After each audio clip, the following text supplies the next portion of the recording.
வணக்கம்.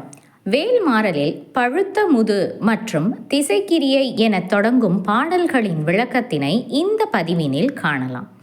வேல்மாறலின் 9வது பாடல். பழுத்த முது தமிழ் பலகை இருக்கும் ஒரு கவிப்புலவன் இசைக்கு உருகி வரைக்குகையை இடித்து வழி காணும். ஒரு தமிழ் கவி புலவரை பற்றி இந்த பாடலில் பாடுகிறார் அருணகிரியார். அந்த இனிய தமிழினை பழுத்த ஞானம் கனிந்த முது பழந்தமிழ் என்று புகழ்கிறார். முருகன் முத்தமிழால் வைதாரையும் வாழ வைக்கும் தெய்வமாவார். தமிழால் வசை பாடியவர்களை கூட வாழ வைப்பாராம். அவ்வளவு பிரியம் நமது தமிழ் மொழி மேல். ஆதலால் அந்த மொழியின் முதிர்ச்சியை வளர்ச்சியை அவர் விரும்புகிறார் என்று பொருள்படும். அதைத்தான் அருணகிரியார் பழுத்த தமிழ் என்று கூறுகிறார். இந்த மொழி புதிதாக தோன்றியது அன்று, இறைவனது போல் அதுவும் உள்ளது என்கிறார். இதனால் தான் தமிழ் மொழியை முது தமிழ் என்கிறார். இந்த வார்த்தையை பழுத்த அமுது என்று பிரித்தால் அமுதம் போன்றது, சிறந்த சீரான தன்மை கொண்ட தமிழ் எனவும் பொருள் கொள்ளலாம். இந்த சுந்தர தமிழில் கவி பாடும் ஒரு புலவர் பற்றிய 2 வரலாற்று குறிப்புகளை கொடுக்கிறார் அருணகிரியார். யார் அந்த புலவர்? சங்கப்புலவரான நக்கீரர் தான் அவர். சங்கப்புலவரான நக்கீரர் மீது தந்தைக்கும் மகனுக்கும் அளவு கடந்த பாசம். இந்த பாடலில் தமிழ் பலகை என்று அருணகிரியார் பாடுவது சங்க பலகை பற்றியதாகும். இது ஈசன் நடத்திய திருவிளையாடலில் வருவது. பாண்டியர்கள் கட்டிய தமிழ்ச்சங்கத்தில் பல புலவர்களுக்கு மத்தியில் இறைவன் சொக்கநாதராக தோன்றி அவர்களுக்கு பலகை ஒன்றினை அளித்தார். அதுவே சங்க பலகை ஆகும். பலகையானது சிறியதாக இருந்தாலும் அது மந்திர சக்தி கொண்டது. ஒரு புலவர் தனது பாடலுடன் அந்த பலகையில் அமர வரலாம். பாடல் சரியாக இருக்கும் பட்சத்தில் அது மற்றொரு புலவருக்கு இடம் கொடுக்கும். அடுத்த புலவர் ஒரு சரியான பாடலுடன் வந்தால் அது சற்று நீண்டு அவருக்கும் இடம் கொடுக்கும். இந்த பலகையில் முதலில் அமர்ந்தது நக்கீரரே. மேலும் ஈசனின் மற்றொரு திருவிளையாடலான கலகம் தீர்த்த படலத்திலும் நக்கீரர் மற்றும் முருகப்பெருமானே சம்பந்தப்பட்டுள்ளனர். பார்வதி தேவிக்கு சிவபெருமான் வேதம் சொல்லிக் கொடுத்து கொண்டிருந்த போது நந்தியின் காவலையும் மீறி முருகப்பெருமான் உள்ளே நுழைந்தார். அப்போது பார்வதி தேவி ஈசன் சொல்வதை கேளாமல் அவருடைய கவனம் சற்று கலைந்து வேறெங்கோ சென்றது. அதனால் ஈசன் அவரை கடிந்து கொண்டிருந்தார். அதனை கேட்ட முருகப்பெருமான் அன்னையை நீங்கள் எப்படி திட்டலாம் என்று எதிர்த்து பேசினார்.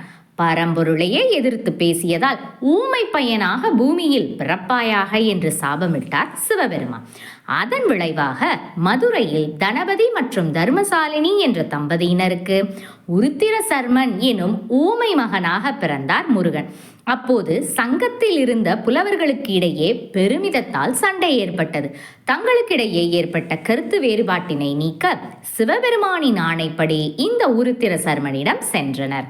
அவரின் திருமுன்னர் அமர்ந்து தங்களுடைய பாடல்களை பாடினர். அதனை கேட்ட உருத்திர சர்மன் சிலவற்றிற்கு தலையசைத்தான், பலவற்றிற்கு தோள்களை உலுக்கினான். நக்கீரர், கபிலர், பரணர் ஆகியோரது பாடல்களை கேட்டதும் உடல் பூரித்து மெய் சிலிர்த்து கண்ணீர் பொழிந்து தலையசைத்து பெரும் மகிழ்ச்சி கொண்டான். ஆகவே தமிழ் பலகை இருக்கும் ஒரு கவிப்புலவன் நக்கீரர் ஆவார். அவர் சிவபெருமான் மீது பல பாடல்களை பாடியுள்ளார். ஆகவே முருகனுக்கும் தனக்காக நக்கீரர் ஒரு பாடல் பாட வேண்டும் என்று தனது தந்தையை போலவே ஒரு திருவிளையாடல் நடத்தினார். அதைத்தான் பாடலின் 2ஆம் பகுதியில் கூறுகிறார் அருணகிரியார். கற்கிமுகி எனும் ஒரு பெண் பூதம் சிவபெருமானிடம் அளவற்ற பக்தி கொண்டது. அந்த பூதம் எப்படிப்பட்ட பக்தி என்றால், சிவ பூஜை செய்பவர்கள் அதனை சரியாக கவனத்துடன் செய்யாமல் முறை வழுவிச் செய்தால் உடனே அது அவர்களை தூரத்தில் கொண்டு போய் ஒரு குகைக்குள் அடைத்து போட்டுவிடும். இப்படி அடைக்கப்பட்டவர்களின் எண்ணிக்கை 1000 ஆகும்போது அவர்களை கொன்று சாப்பிடும் எண்ணம் அதற்கு. அப்போது குகை கைதிகளாய் இருந்தவர்கள் 999 பேர். இன்னும் ஒரு நபர் கிடைத்துவிட்டால் 1000 பேர் ஆகிவிடும். அந்த ஒருவருக்காக பூதம் எங்கும் அலைந்து திறந்து தேடிக்கொண்டிருந்தது. அப்போது நக்கீரர் தலையாத்திரை மேற்கொண்டு ஒவ்வொரு தலமாக சிவனை தரிசனம் செய்து கொண்டு வந்தார். ஒரு நாள் ஒரு ஊரின் குளத்தில் நீராடி தன்னை தூய்மைப்படுத்திக் கொண்டு குளக்கரையில் அமர்ந்து சிவபூஜை செய்து கொண்டிருந்தார். அந்த நேரத்தில் கற்கிமுகி என்ற அந்த பூதம் குளக்கரைக்கு அருகில் ஓங்கி வளர்ந்திருந்த ஒரு மரத்தின் மீது வந்து அமர்ந்து நக்கீரரை பார்த்து கொண்டிருந்தது. ஒரு கிளையை அசைத்து ஒரு இலையினை உதிர்த்தது. மரத்திலிருந்து உதிர்ந்த இலை பாதி நீரிலும் பாதி நிலத்திலுமாய் விழுந்தது. நக்கீரர் இதனை பார்க்க நேரிட்டது. அதே நேரத்தில் நீரில் விழுந்த பாதி இலை மீனாகவும் நிலத்தில் விழுந்த பகுதி பறவையாகவும் மாறியது. மீன் பறவையை நீரினுள் இழுக்கிறது, பறவை மீனை நிலத்திற்கு இழுக்கிறது. இந்த அதிசய போராட்டத்தை பார்த்த வியப்பில் நக்கீரரின் மனம் சிவபூஜையில் பதியவில்லை. இதைத்தானே பூதம் எதிர்பார்த்தது. ஆஹா, 1000வது ஆள் அகப்பட்டு விட்டான் என அகமகிழ்ந்து நக்கீரரையும் தூக்கி கொண்டு போய் தனது குகையில் அடைத்து விட்டது. அங்கிருந்த மீதி 999 நபர்களும் நக்கீரரிடம் புலம்பினர். அப்போது, நீங்கள் எவரும் இப்படி பயப்பட வேண்டாம், என் அப்பன் முருகப்பெருமான் இருக்கிறான் என்று கூறினார். அவரை மனதார நினைத்து உருகி வேண்டினால் ஒரு கணத்தில் நமது துயரை தீர்த்தருள்வான் என்று தைரியமூட்டினார்.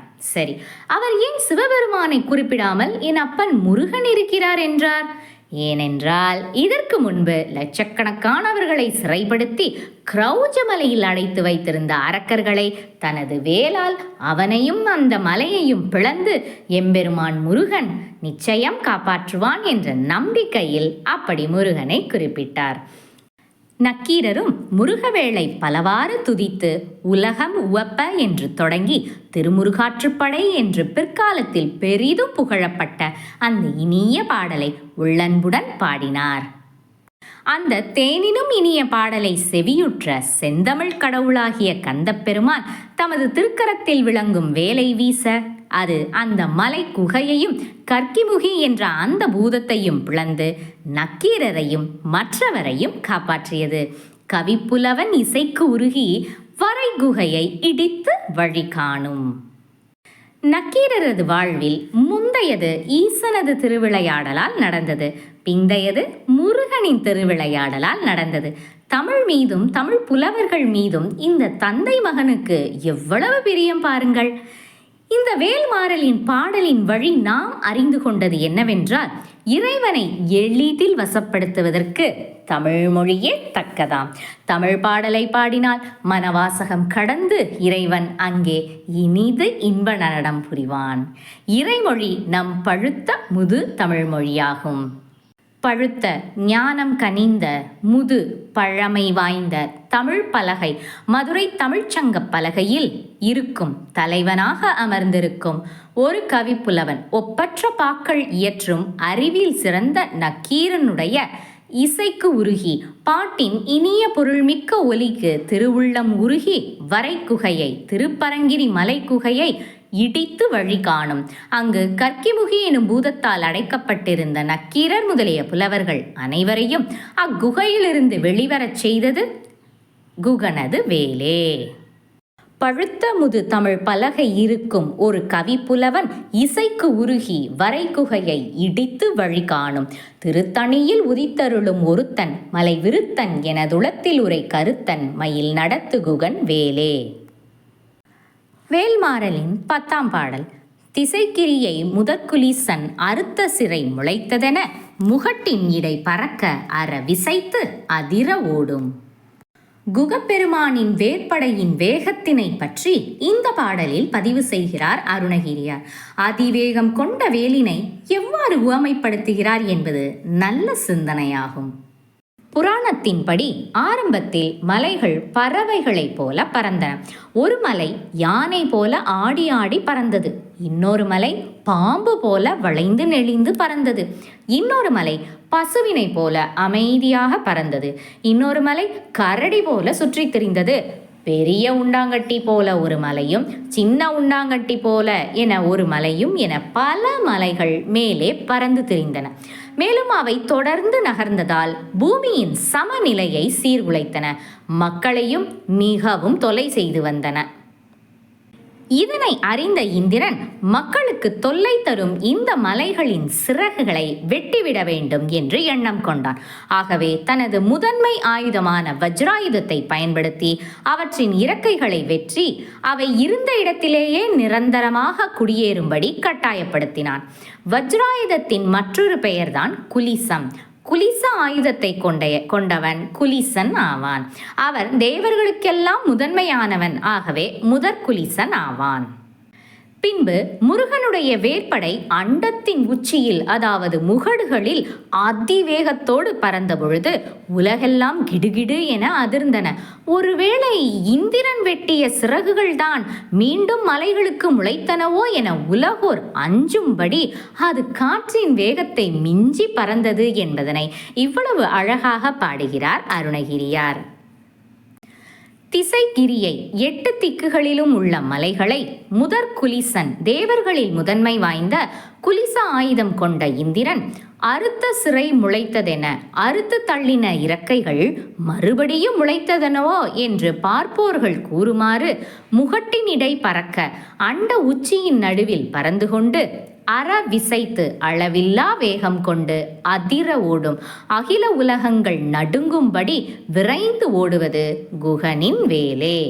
திசைக்கிரியை முதற்குலிசன் அறுத்த சிறை முளைத்ததென முகட்டினிடை பறக்க அற விசைத்து அதிர ஓடும், திருத்தணியில் உதித்தருளும் ஒருத்தன் மலை விருத்தன் என துளத்தில் உரை கருத்தன் மயில் நடத்து குகன் வேலே. ஓம் சரவணபவ.